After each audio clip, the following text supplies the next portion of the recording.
Today, I will be talking about passive voice in German. Passive voice is used more often than most people realize, and it often goes unrecognized when used.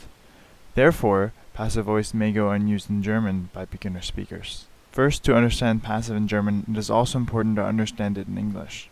In English, passive voice changes a sentence where the subject is doing an action into a sentence where an object being acted upon is the subject. For example, yesterday, a car hit a boy, turns into yesterday, a boy was hit by a car. The direct object of the active sentence turns into the subject of the passive sentence. The construction for these types of sentences in English is to have the subject, the conjugated form of to be, and then the past participle of the active verb.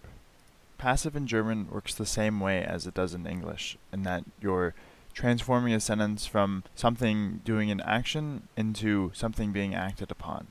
However, in German, instead of using the verb for to be, which is sein, you would use werden, which is will, or future tense. Let's take the same example as before with the boy being hit by a car. In German, the active form would be Gestern hat ein Auto einen Jungen geschlagen. In passive, it would be Gestern wurde ein Junge von einem Auto geschlagen. It's also important to know that passive can be used in any tense. I won't go through the entire table because that would be redundant, but you should go through it yourself and see how passive in English and German are very similar. This table can also serve as an example to see how each tense can be constructed with and without a modal verb when using passive. Another example that shows the importance of remembering to use werden instead of sein is when dealing with laundry. The sentence, "The laundry is being washed," is translated to "Die Wäsche wird gewaschen." But if you were to say "Die Wäsche ist gewaschen," the meaning is much different, and it changes to "the laundry is washed," which implies that the laundry has already been done.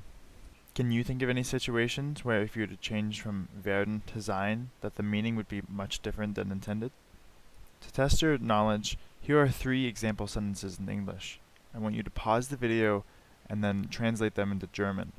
The answers are: he was born in Germany would translate to wurde in Deutschland geboren.